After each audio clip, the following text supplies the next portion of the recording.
¿Qué tal, Cecilia? ¿Todo Bien, todo bien. Bueno, pensaba que retomemos un poquito el tema de la hipocondría, que empezamos Ajá. a trabajarlo la vez pasada y que, bueno, por ahí tuvimos un programa más cortito, ¿te acordás? Así Sí, que porque nos estábamos quedaron, transitando los pasos que ya pasaron. claro, ya pasaron Entonces, las pasos, ahora vamos a desarrollar más los temas. así que nos quedaron, podíamos aprovechar que nos habían quedado unas cositas en el tintero Buenísimo. y retomar desde ahí. Fantástico.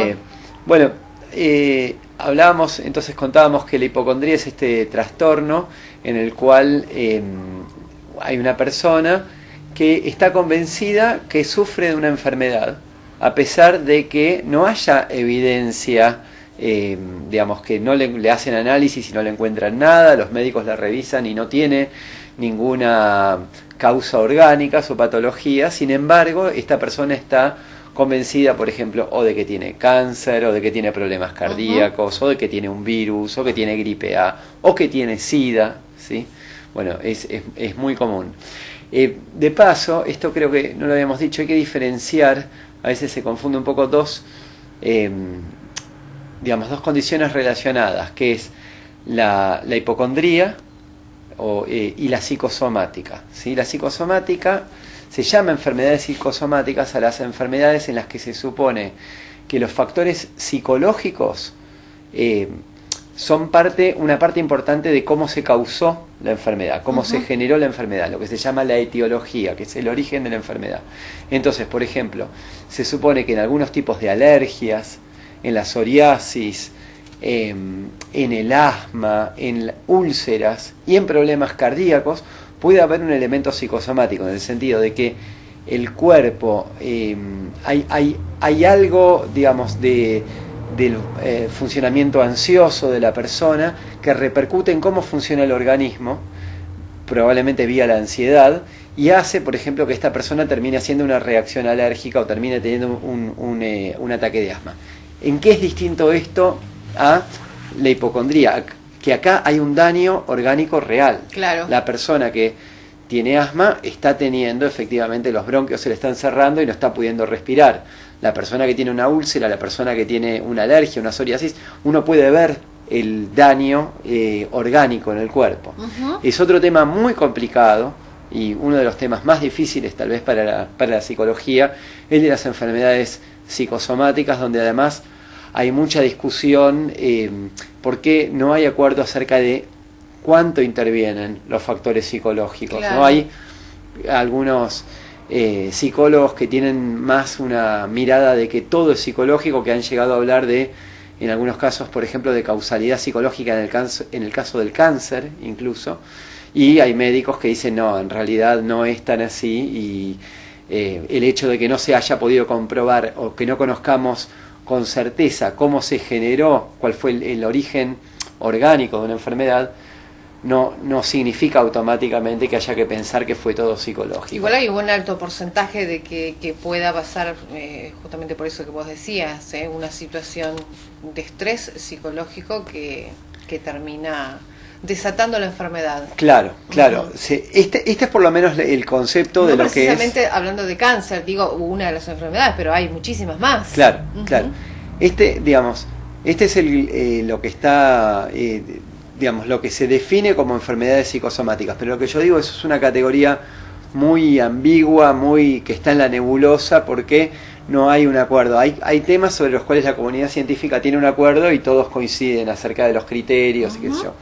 Y la psicosomática es un campo donde hay mucha controversia y muchas opiniones, pero poca evidencia dura que diga, bueno, por ejemplo, que tal enfermedad tiene claramente un porcentaje de causación psicológica. Claro. Es mucho más vago. Bueno, entonces distinguíamos esto de la hipocondría, porque la hipocondría, básicamente, el paciente tiene la certeza de que, por ejemplo, está entrando en una gripe A o se hace un análisis de HIV y está convencido de que le va a dar positivo, a pesar de que no haya hecho nada, no haya tenido ninguna conducta de riesgo. Bueno, y estas son las conductas que llamamos entonces hipocondríacas, ¿no? Claro. Donde lo que decíamos es, la vez pasada hablábamos de lo que son las creencias de las personas, ¿no? Es decir, yo decía, bueno, dentro de la mente humana hay muchas cosas, hay emociones, hay deseos y también hay creencias. Las creencias son estas entidades que tenemos en nuestra mente que tienen la particularidad de ser o verdaderas o falsas, ¿no? Esto que decíamos, bueno, las emociones, si vos estás contento, estás contento. Eso no es ni verdadero ni falso. Si estás, quiero decir, la emoción de la alegría o de estar contento, si vos la sentís. No es que alguien te puede decir, es falsa tu alegría. Digamos, bueno, podés simular la alegría, pero no.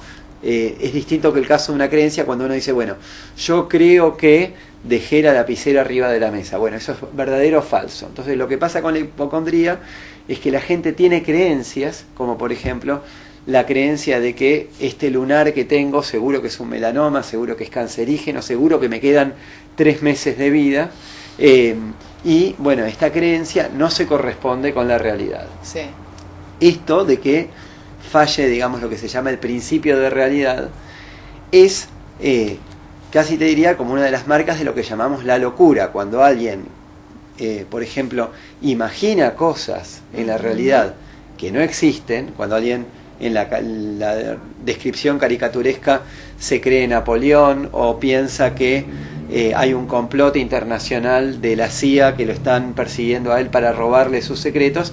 Esto es lo que generalmente llamamos locura, ¿no? O sea, inventa también, te hace creer un cuento que vos no decís, existe. ¿quién? En el caso de la hipocondría. Sí.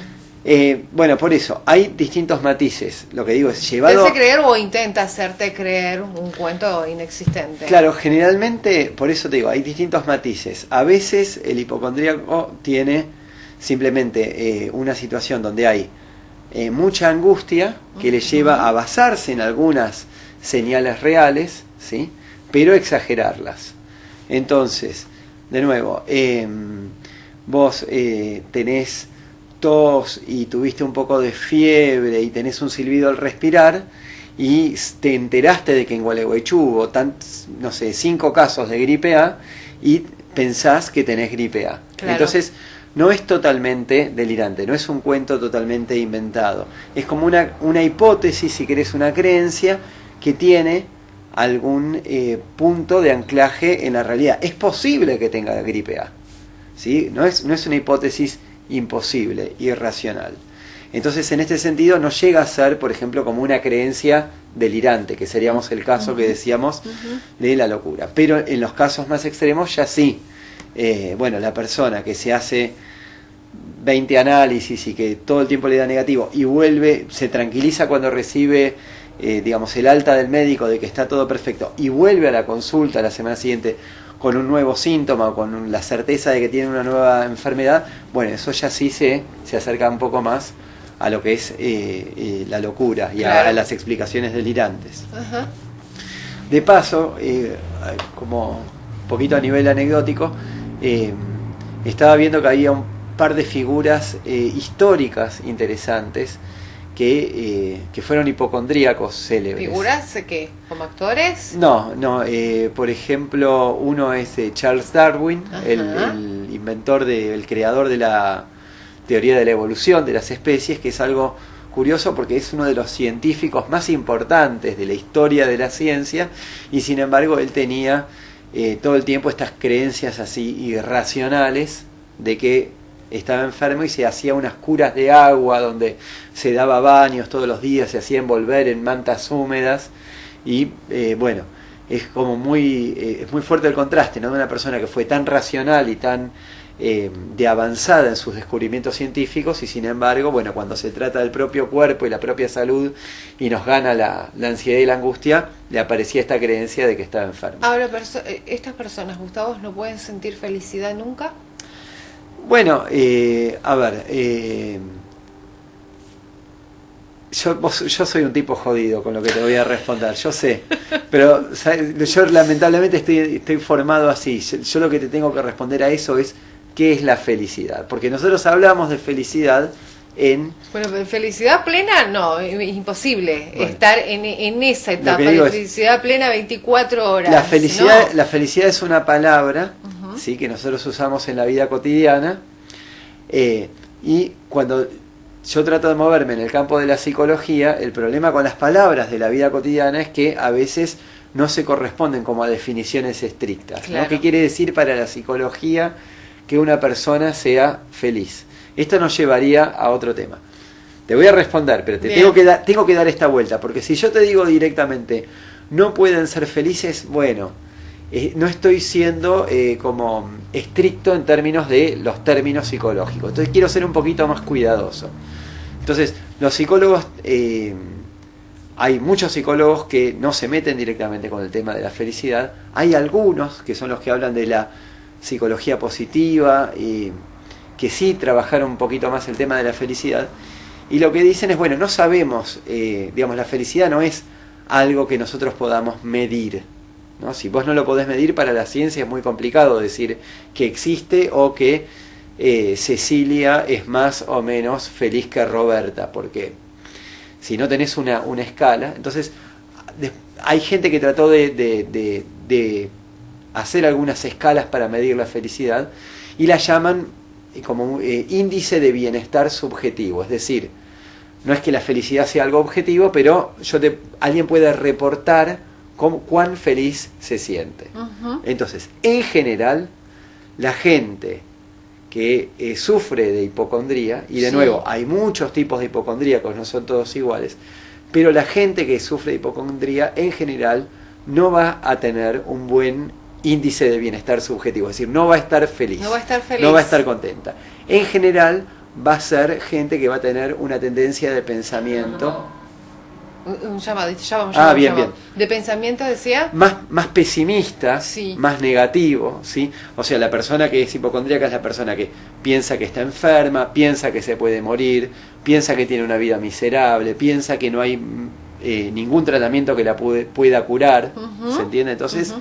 en general, va a coincidir con estilos de pensamiento pesimistas, y que esas personas, si les pedís que reporten su bienestar, es decir, vos de 0 a 10, cuán feliz te sentís, y te van a decir que se sienten miserables, Claro, porque una están situación enfermos, de- porque no sí. tienen, nadie los comprende, De además. incomodidad. Ujú. Y además encima van al médico y no avalan que estén enfermos, entonces se sienten, además de todo, incomprendidos, no reconocidos en su enfermedad. ¿Quién está en línea? Buenas Dale. tardes. Hola Ceci, Gustavo. ¿Qué tal? ¿Cómo está? No es la primera vez que lo llamo, soy Norma. Hola, Norma. ¿Te recuerdes? Sí, sí, ¿cómo estás? Me estoy identificando mucho con las palabras de Gustavo. Pongámosle, ¿no? Que de chiquita siempre fui enferma. Vamos a partir de ese lapso, no es que ahora están pasando cosas y digo, ay, ¿por qué esto? ¿Por qué lo otro? No, yo desde los 3 años tuve la polio, que bueno, antes no te vacunaban. Yo tengo 59 años ahora. Ujú. Estuve 3 años en silla de ruedas. Después me dio la famosa esa tuberculosis, Ujú. que mal desde ahí, muy delgadita, muy baja defensas. O sea, yo todo lo que anda en el aire, lo que vos dijiste, yo siento en la tele como ser, anda un virus, qué sé yo, poné que por concesión del Uruguay, por no sé. Claro. Ay, Dios, seguro que me lo agarro yo. Claro. Y no sé si es mi cabeza o qué, que si yo sé dónde está el dolor de ese virus que anda, te lo aseguro que me duele. Claro. A la tarde me duele.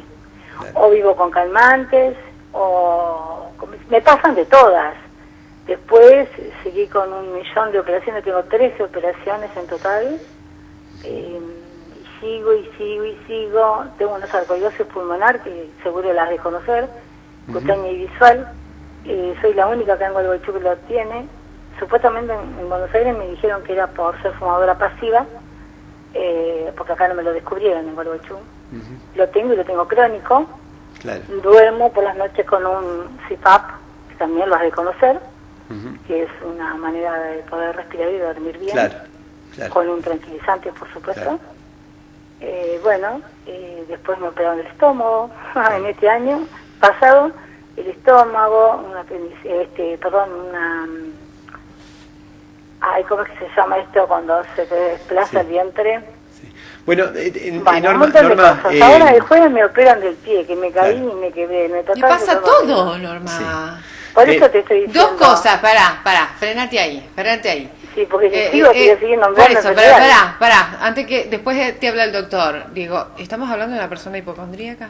No, lo que pasa... No, pará, déjame, ahí, Sí, dijiste no. claro.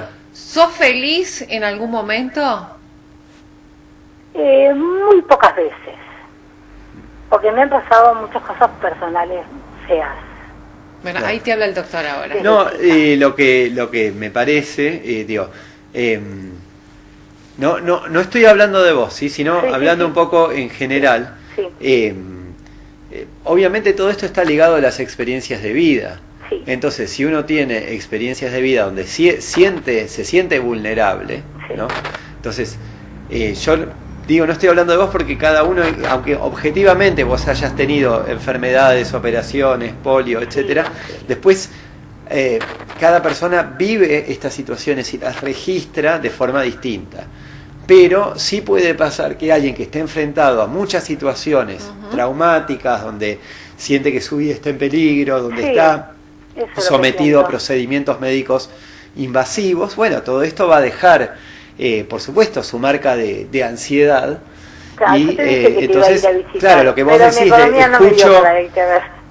Escucho en las noticias que apareció un virus o que apareció una nueva enfermedad, Sí. y bueno, y vas a ser mucho más susceptible Sí. por ahí que otra persona que no vivió Y eso, bueno, ¿no? y me pasa que voy al médico, me hacen todos los análisis, me tiran con un cañón, viste, todo.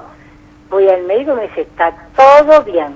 Claro, No estás anémica, no tenés colesterol, no tenés esto, nada. Perfecto. ¿Y yo por qué siento esos dolores, esas cosas? claro. Muy bajón, ¿viste? Claro, por eso. Me identifico como que digo, ay, nadie me entiende. O no digo nadie me quiere, no, nadie me entiende, nadie me comprende. Especialmente porque mi marido me aguanta. Y yo le digo, ¿vos no entendés que a mí me duele tal cosa? No te das cuenta que tal cosa. Y él me dice, sí, porque ya está cansado, ¿viste? Claro. Pero te entiende más de lo que vos pensás, ¿eh?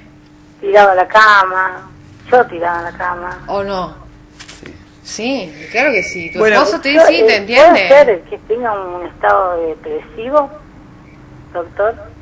Mira, nosotros tenemos una regla acá, que es que no hacemos, yo sí le contaba a Cecilia, nosotros tratamos de no, digamos, interpretar pacientes o personas individuales que hacen llamados acá. O sea, que yo lo que puedo hacer es hablar... Esa es mi caniche que tarea. Ah, bueno, quiero opinar también. Sí. Nosotros lo que hacemos es hablar en general, Sí. ¿viste? Porque es como una regla básica de lo que es el cuidado de lo que es la competencia profesional. Yo no puedo opinar sobre tu caso sin conocerte, ¿sí? Sí.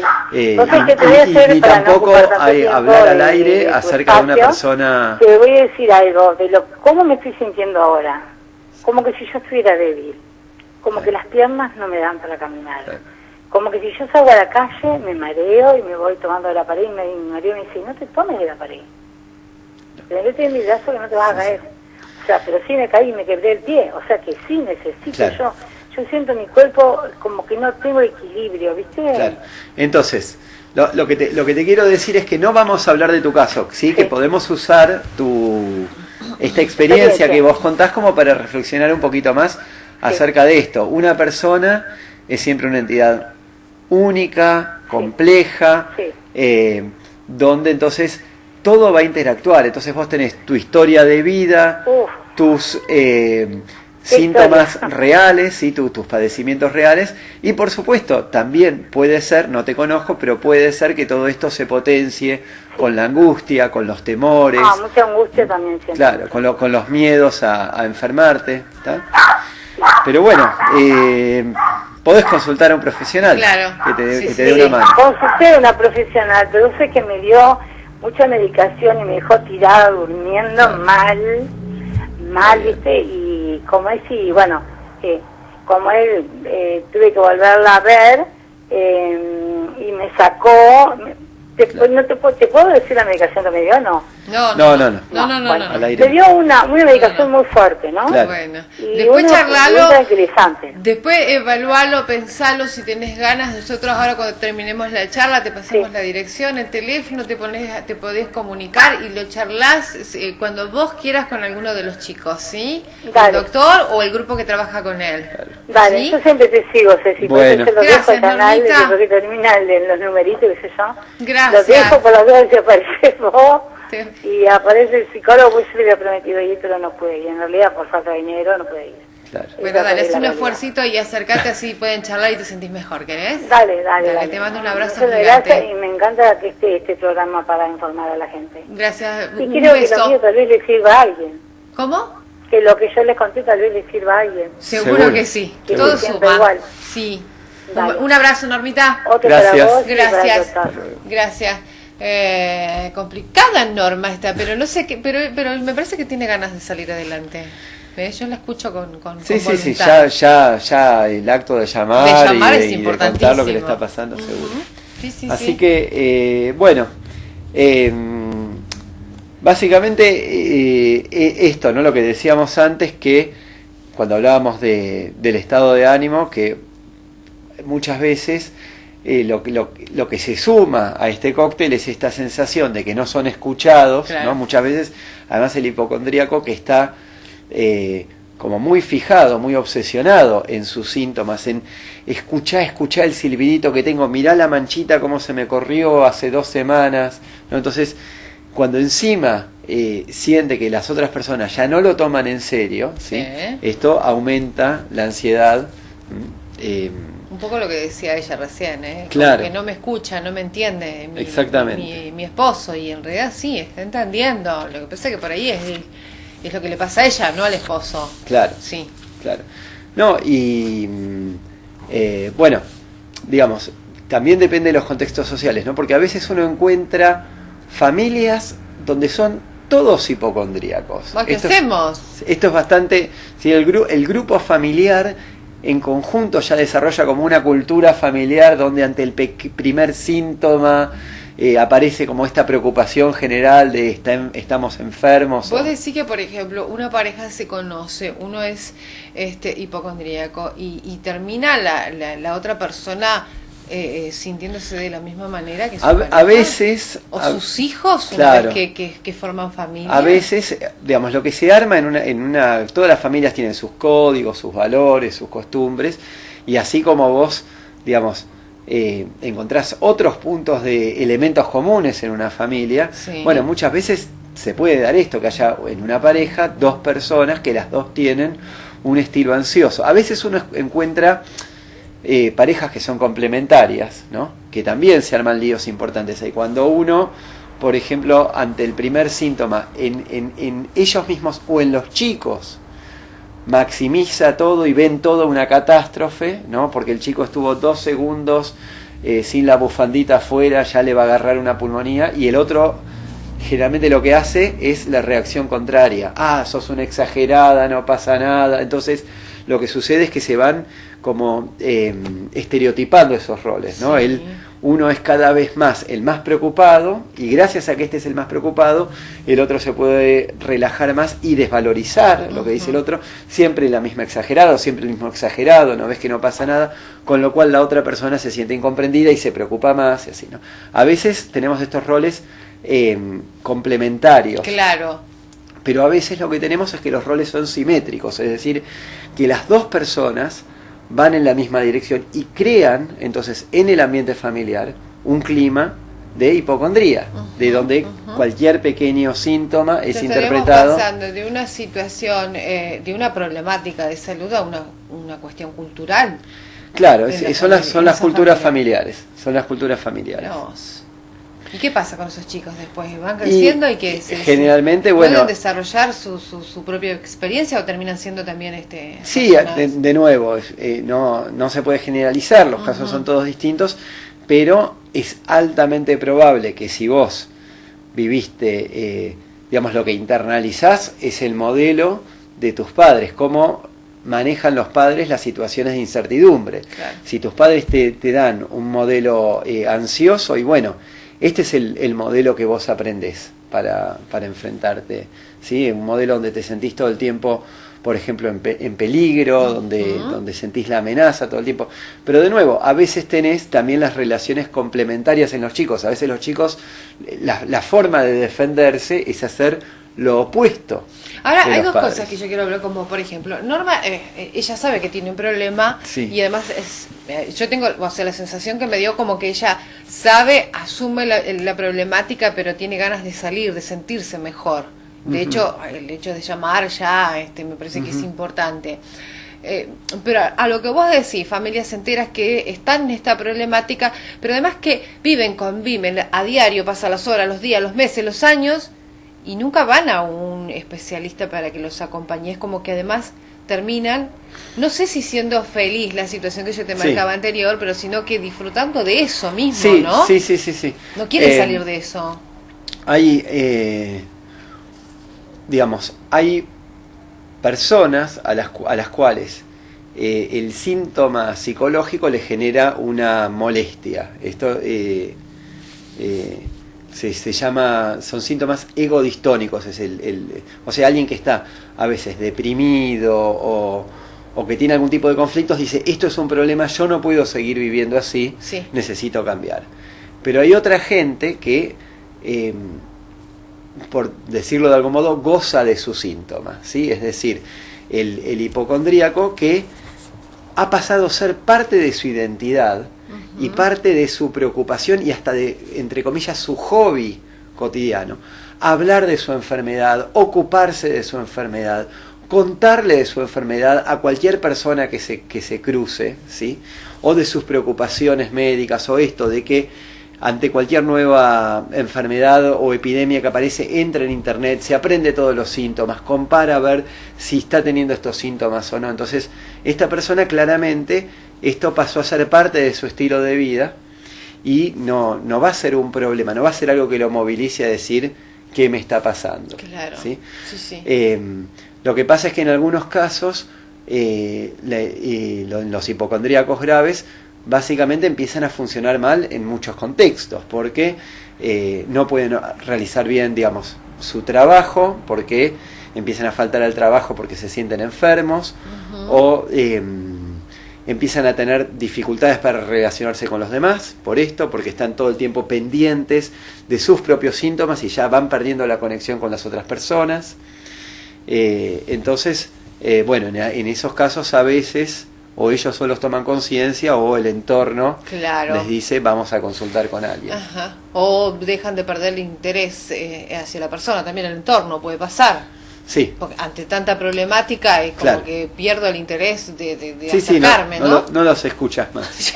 Claro, eso era lo que quería decir. Terminás no escuchando a la otra persona. Exactamente. Y lamentablemente lo que yo te marcaba la otra semana es vos venís y me decís me está doliendo la cabeza y bueno, te duele la cabeza, punto, ni me preocupo si te tengo que acercar alguna medicación o decirte, y si te recostás un poquito capaz que te sentís mejor. Claro. Te duele la cabeza, punto, no me interesa.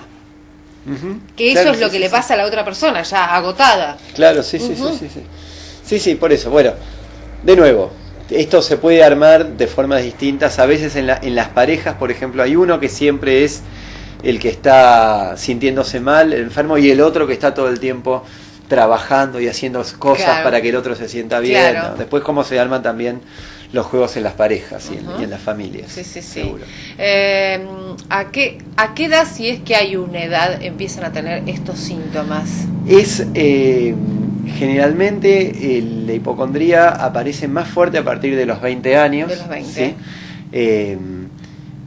Y también aparece, digamos, hay como un aumento en las personas de tercera edad, cuando empieza a aparecer también esta angustia frente a algún deterioro del cuerpo, o empieza a haber amigos, digamos, situaciones traumáticas, amigos que enferman, algún fallecimiento. Bueno, todos estos son disparadores que hacen aumentar la preocupación. Y de nuevo, ¿no? Este es un tema complicado porque muchas veces, esto que yo traté de explicar con lo de las creencias, a veces tenemos como pacientes que están más del lado de la creencia delirante, ¿no? Que sería contra toda evidencia, creen esto que no tiene nada que ver con la realidad. Pero a veces el paciente simplemente, un paciente que es un poquito más ansioso o un poquito más como sintonizado, ¿no? Perceptivo de su propio cuerpo, y ante una situación de estrés o una situación de ansiedad, empiezan a generar estas creencias que no son totalmente falsas, que es verdad que existe la gripe A, que es verdad que estaba con fiebre. Ahora, ¿por qué de 5 posibilidades, ¿no? Porque esta es la investigación que se hizo. Si a vos te ponen a ver, vos tenés un síntoma, por ejemplo, tenés una manchita en la piel o tenés tos, y te ponen, esto se hizo una investigación en Estados Unidos, te ponen a ver 5 sitios distintos, ¿no? Con 5 diagnósticos posibles, que todos coinciden con tus síntomas. La gente se convence que de las 5 posibilidades vos tenés la peor enfermedad. O sea, cada uno, en general, esto tiene que ver con el estilo de pensamiento pesimista, asume que lo que tiene, por ejemplo, si le bajaron las defensas, y debe tener SIDA, ¿no? Claro. Debe tener. Entonces, o si está anémico, debe ser leucemia, qué sé yo. Entonces, ante los síntomas, uno siempre asume la peor hipótesis. Y sobre todo cuando es una persona con una tendencia un poco más ansiosa o depresiva. Entonces, ¿se curan los hipocondríacos? Entonces, sí, déjame terminar con la idea. Dale. Entonces, la idea es que cuando hay eventos del contexto que te disparan cuestiones adversas, bueno, es más probable que alguien que tiene una tendencia ansiosa, así no sea una creencia delirante, y bueno, basado un poquito en la realidad, desarrolla estas creencias hipocondríacas. Y acá viene también el primer trabajo, que es el del médico, ¿sí?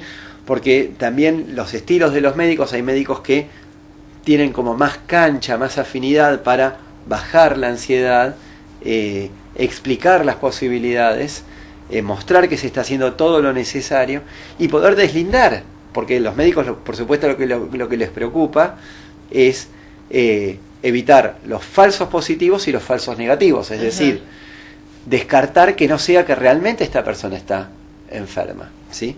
Y en segundo lugar, bueno, detectar si es una creencia hipocondríaca. Bueno, hay médicos que tienen más cancha para explicar. El tema de la curación es muy complicado, sobre todo porque no hay un tipo de hipocondría, porque hay esto que decía, que hay gente que es más con un estilo más depresivo, gente con un estilo más, entre comillas, psicótico, es decir, más loco, gente con un estilo más obsesivo, estos que se estudian todos los síntomas. Entonces hay distintas terapias. Hay un enfoque que es la terapia cognitiva, que está más basada en acompañar al paciente que vaya viendo la evidencia, viendo el razonamiento y entendiendo en qué puntos, y está teniendo un razonamiento como demasiado pesimista, distorsionando la realidad. Está lo que se llama las terapias de exposición, donde lo mandan al paciente a que haga lo contrario, es decir, que vaya, por ejemplo, al pabellón de los infectados de HIV y digamos, frente a la creencia de que se va a enfermar, en lugar de retraerse, que vaya y que se haga exámenes todas las semanas y que se confronte con la angustia de lo que le va a dar el análisis todas las semanas, hasta que se termina como desensibilizando en esa situación. Y después hay trabajos como más a largo plazo, más profundos, como los que ofrece el psicoanálisis, que es un poquito más hurgar en las causas de, bueno, a ver de dónde vienen estos temores, de dónde vienen estas inseguridades, qué relación tiene el paciente con su propio cuerpo, ¿sí? ¿Por qué frente a la angustia la salida que hace es esta? Bueno, es muy difícil ahí medir la tasa de éxito, pero es a veces el trabajo más interesante, el trabajo en profundidad de a ver de dónde vienen estos temores hipocondríacos. Claro. ¿Y qué pasó con su infancia? Llegamos hasta la infancia al final, en general. Mira cómo sé. Muy bien. ¿A dónde lo encuentra? Estamos en Caseros 281, Consultorios del Puerto. ¿El teléfono?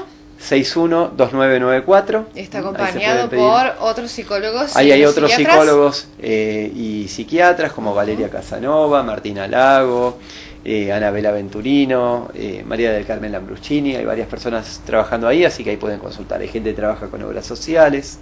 Muy bien. Gracias, Gustavo. A vos, Cecilia. Un placer, ¿eh?